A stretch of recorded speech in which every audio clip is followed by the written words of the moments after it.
somewhere on the coast of Finland. Here, Harriet Andersson crosses the sea in Jörn Donner's film Anna. There are many Annas in Donner's work and career, in his books and films, in his life. Made in 1970, at the end of June and during July, the film is the last feature Donner and Harriet will make together. Later, in 1996, she will recite poems in a documentary about Dictonius by Donner.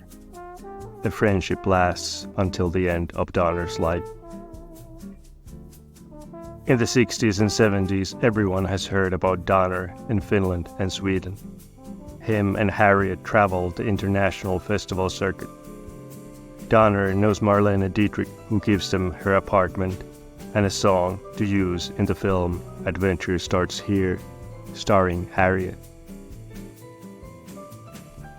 Donner tries to organize Dietrich for a tour in Finland. It comes to nothing.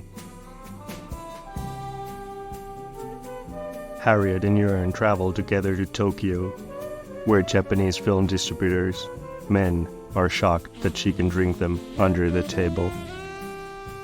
They could go to Hollywood, but their base will be here. For 7 years or so, Donner has his paradise in Kustavi. He buys 28 hectares of land and wants to buy more. Him and Harriet running naked on an island. Celebrities and politicians from Sweden and Finland, from the rest of the world, visit them.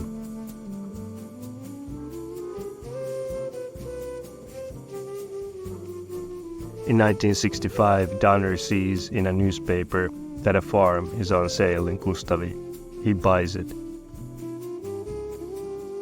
From his childhood, he remembers the smell of the sea, the salt, the freedom, and the danger that seas and oceans bring. Since 1966, Donner writes almost all his books and film screenplays in Kustavi. But it's not only films and books that keep Donner busy. The title of this film, JD's Last Resort, refers to his effort to build a holiday resort to the area.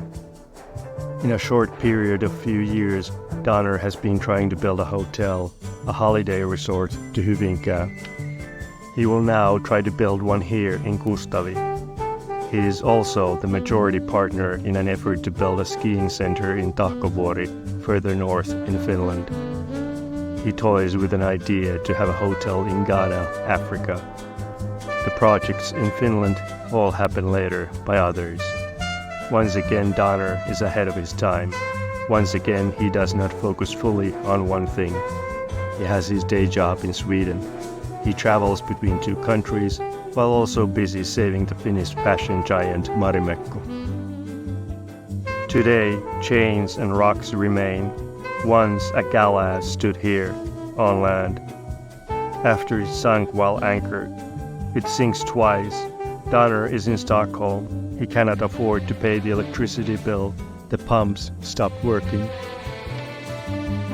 For decades, the ship stood here, 50 meters long. 250 people could fit in the restaurant inside it. Built in Denmark in the 1920s, it was called Dronning Thyra. Donner calls it silakka, Baltic herring. Later, it is known as Helena. From Denmark, it moved to Germany and was fitted with an engine. Lack of money keeps it there for years. Finally brought to Finland, to Rauma. Locals name it Pornoboat. Then it's bought by Donner, who plans that the ship could be a riverboat in Turku. Divide its time between summer in Kustavi, winter in Turku. The refittings and renovations are costly. For over a year, nothing is done for it in Rauma. There are arguments between Donner and the shipyard. Bad weather threatens to break the ship free from its anchor many times. When it finally arrives to Kustavi, its path needs to be dredged for her to be able to sail. This is done with great cost. A menu survives. The chef is brought from Sweden. Donner has commissioned a study in Sweden regarding the importance and future of such resort projects, investments to tourism. Whether anyone else in Finland reads it is another thing.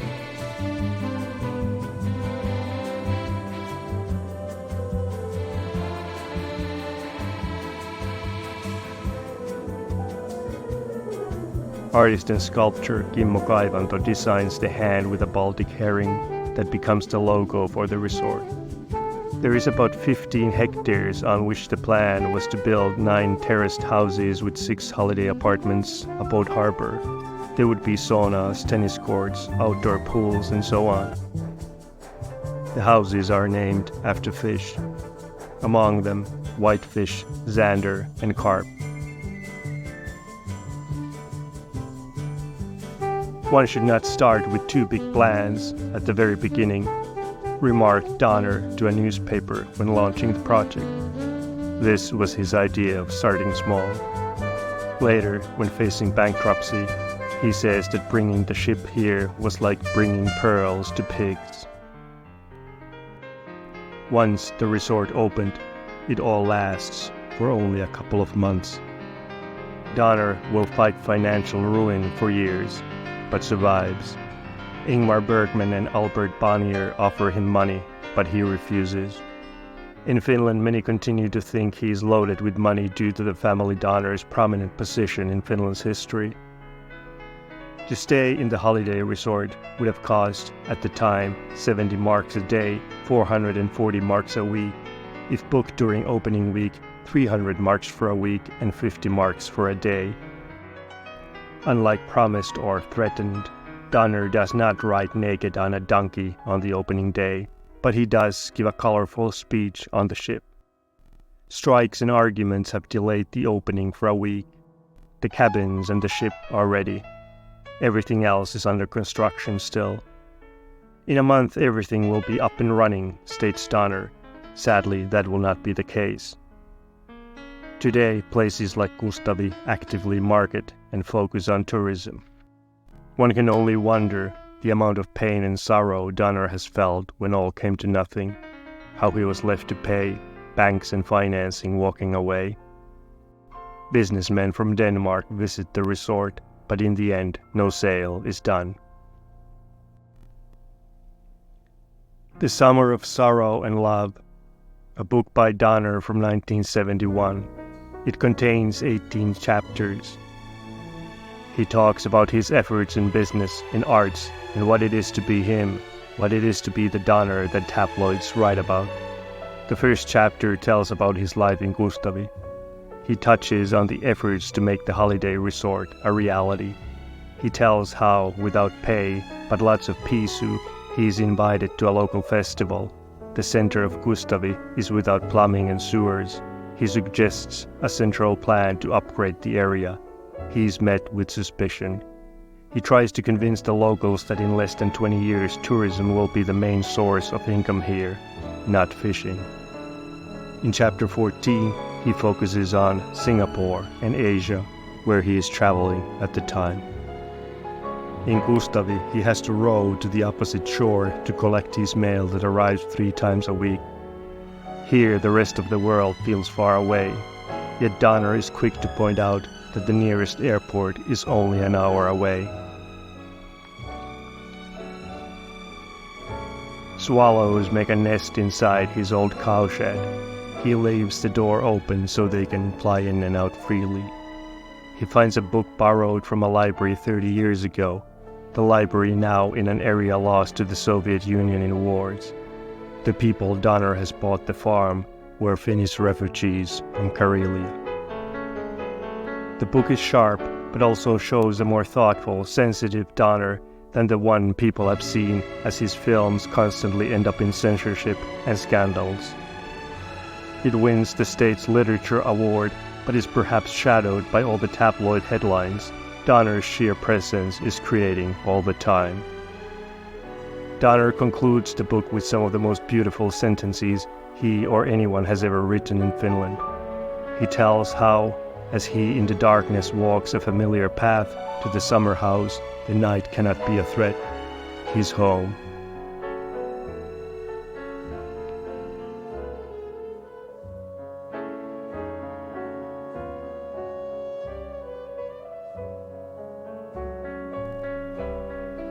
Instead of hotels, perhaps Donner should have launched a book week, an event focusing on literature, or a film festival. The book week is done by others, Donner at times a guest. In July 2024, his widow Bitte Westerlund gives a talk about Jörn's years in Kustavi. Unlike in Fårö, where there is now an Ingmar Bergman Center, there is no Donner Center in Kustavi. Donner himself too visited the festival a few times, always drawing a crowd, people listening from loudspeakers outside, as not all could fit in. The festival, with a different theme each year, celebrates the local author Walter Kilpi, who is often said to have written the best Finnish novel. He is what Joyce is to Ireland and Proust is to France, except that not that many Finns have actually read the claimed best book. He is buried in a tiny churchyard, close to the boys of the region who lost their lives in wars. At a place so tiny where war would not affect.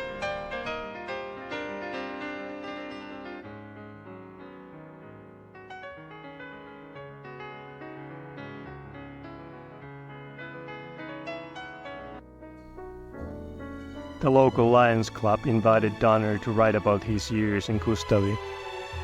He writes with warmth, telling how the landscape here has come to be more beloved and mean more to him than anywhere else. He's writing in Budapest, which he likes, but he tells he likes Kustavi more. He adds that what went wrong here is not to be told in other houses he visits. The rest of his life he will write very little about the resort project in his books, joking how it all became a very costly research lesson to use in his fiction.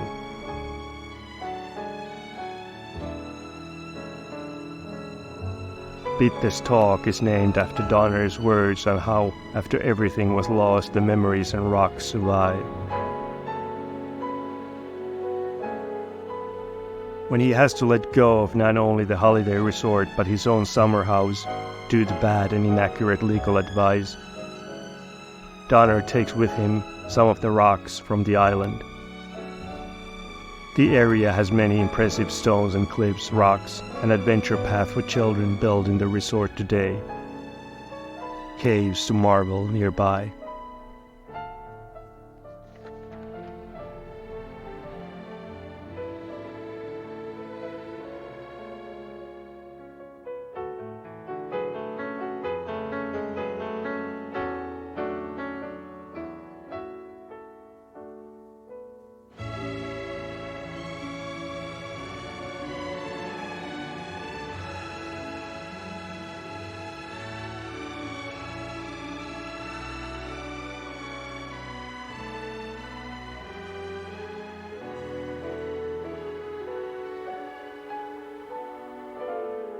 Bitte tells of one particular rock that meant a lot to Donner. Like Donner, it does stand out.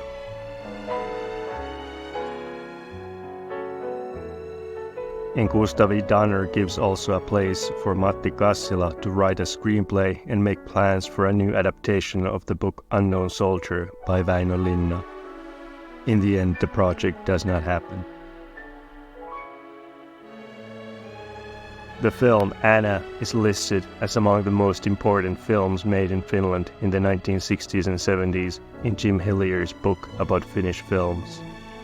Peter Cowie describes the film as perhaps Donner's most thoughtful. In the International Film Guide of 1972, Cowie names the film as the 10th best of the year in the world. It is the last film of the Finnish legend Tapio Rautavaara, a singer, actor, and an Olympic gold medalist.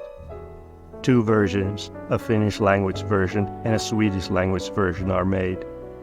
Even before the filming has started, Donner announces in May 1970 that the film has been sold to 6 countries. The exteriors are shot in natural light. Even after their breakup, Donner allows Harriet to use his house on the island.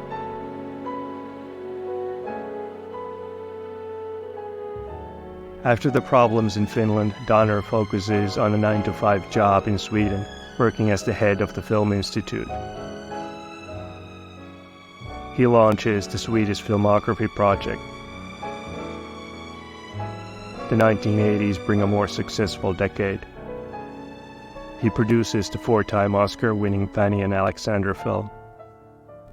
Ingmar Bergman has to tell the Film Institute to back off with their demands for the statue. The film would not exist without Jörn. In Finland, he wins the prestigious Finlandia Book Award. He is elected to the Finnish Parliament. And he has also bought a few shares in a little company called Sony.